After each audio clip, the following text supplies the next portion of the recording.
Hello, this is just a short introductory video to my bookmaking process. And first up, I will show you some good and bad examples of little books that I've made, and we'll take it from there. So I'll start off with a, let me see, a little project that I did back in 1988, long time ago.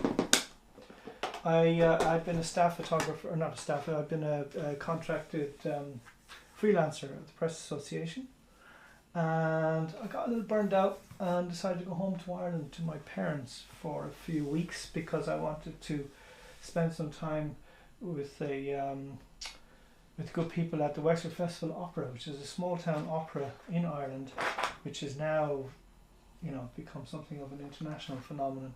I'm not an opera fan necessarily, but they gave me all access, and so I did this work. I turned my parents' bathroom into a darkroom, and I borrowed my mum's little car for 2 or 3 weeks and commuted down to Wexford town, and this is what I did. So the prints from this project I made, what, 11 by 14, something like that, put them in a box, sent them off to ICP in New York, and they offered me a place on the photojournalism program there in 1999. So I didn't present it like this.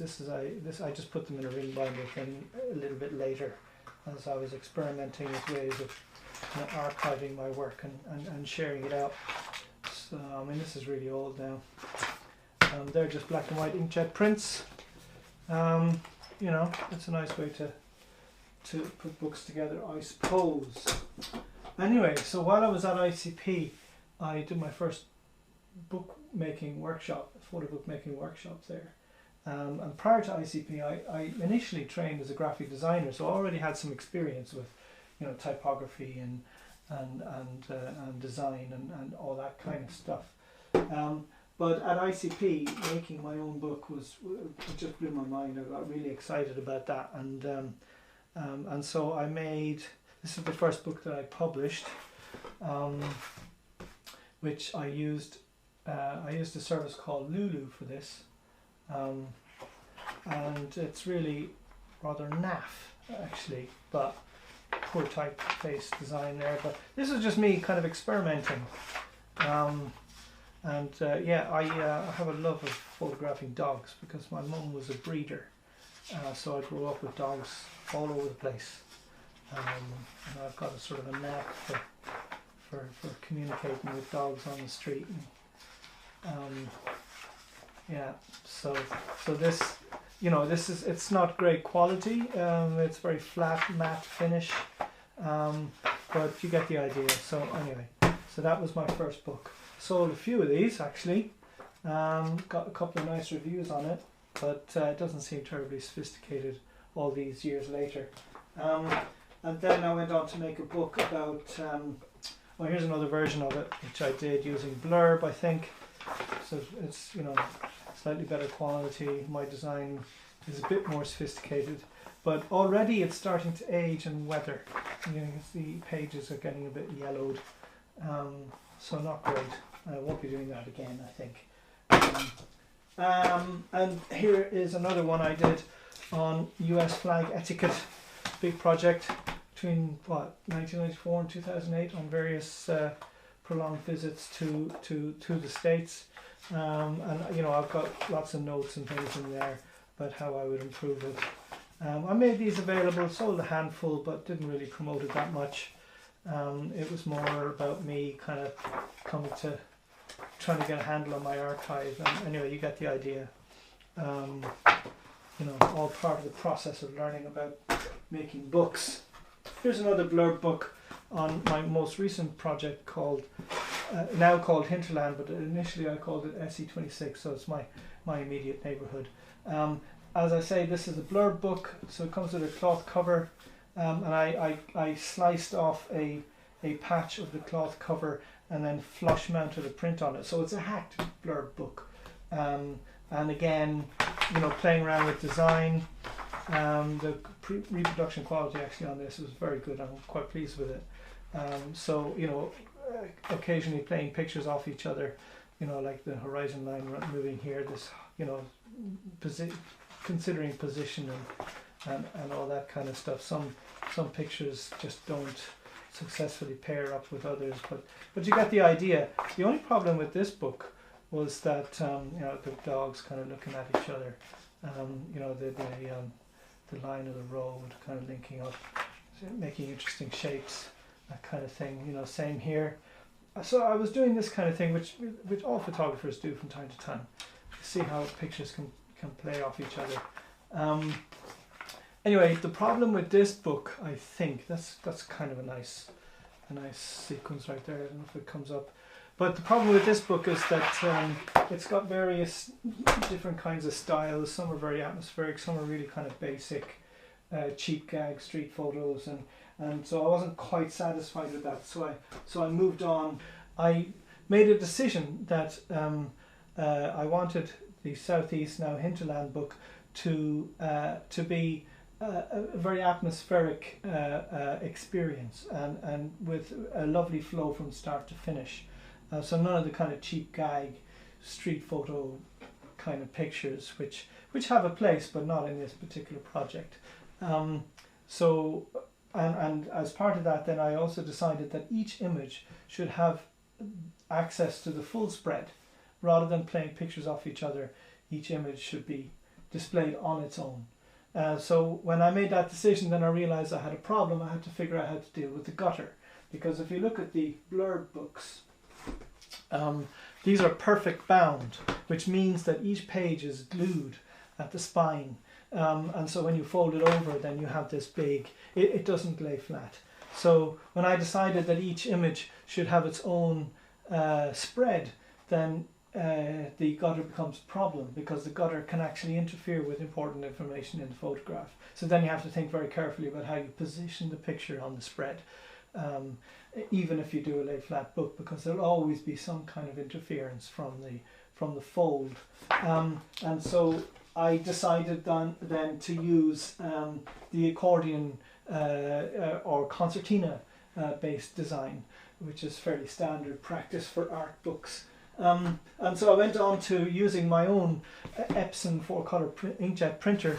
I made this. Okay, so this is just the photograph applied directly onto the heavy canvas paper, and if you look at how it opens, and it lays beautifully flat. All you get is a minimal minimal gutter interference.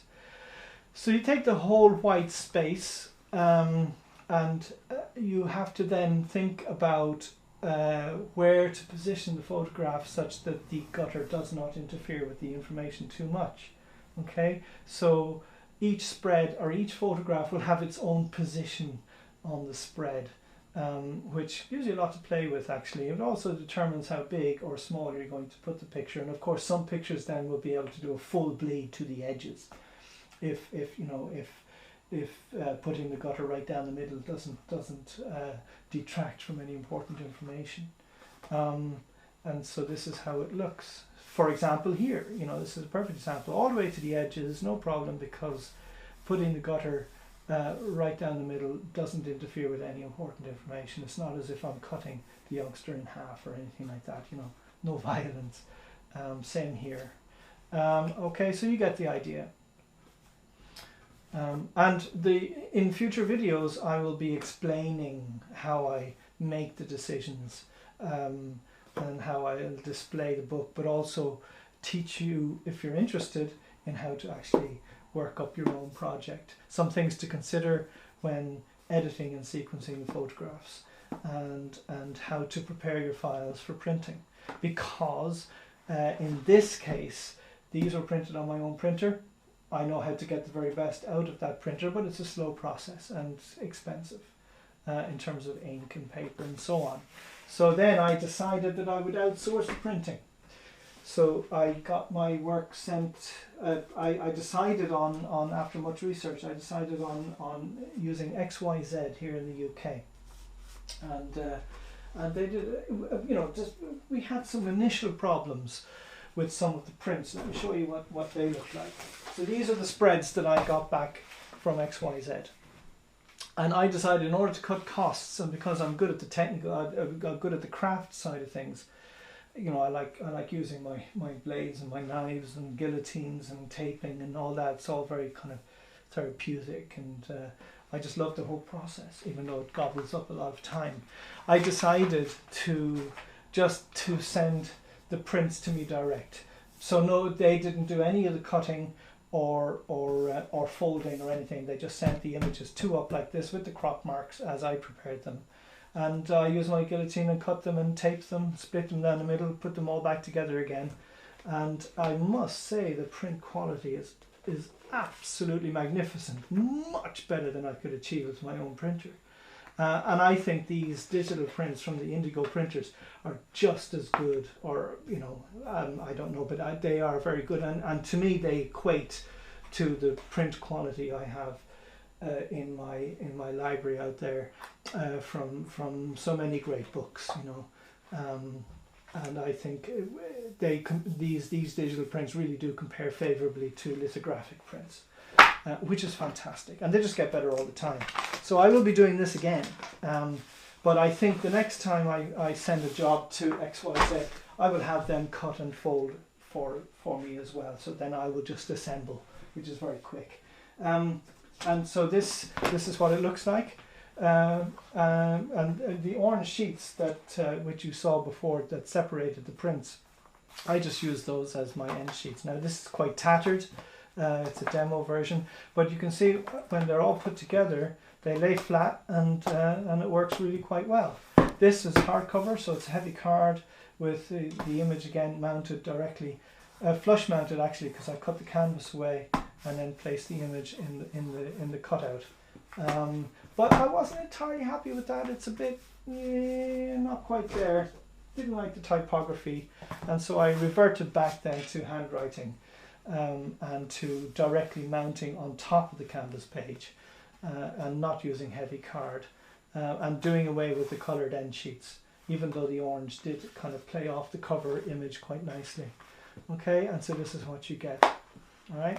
Now the next time, what I will do initially, before I start a brand new project, the next videos I make will be all about it'll be showing the screen as I lay out and position all of the images, okay? And I will also talk about the conversion process from RGB to CMYK for printing.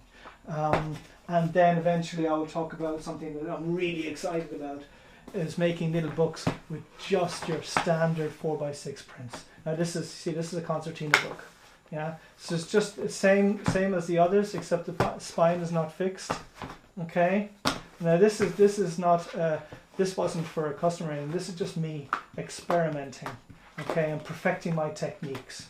Okay, so I have all this knowledge now, and I'm going to share it with everybody, and perhaps I can guide you through doing your own project, either for a portfolio, you know, or a book dummy for a publisher, or for family and friends, that kind of thing. This is my portfolio, same kind of principle, but this is much more refined. I nailed it now. I totally nailed it. I'm really happy with this. This is going to be the method I use in the future. Okay, opens beautifully flat, quite easy to put together. It's very robust. I stick this in my camera bag all the time, and it works well. Yeah, lovely and flat. So there you have it. Thank you for your time.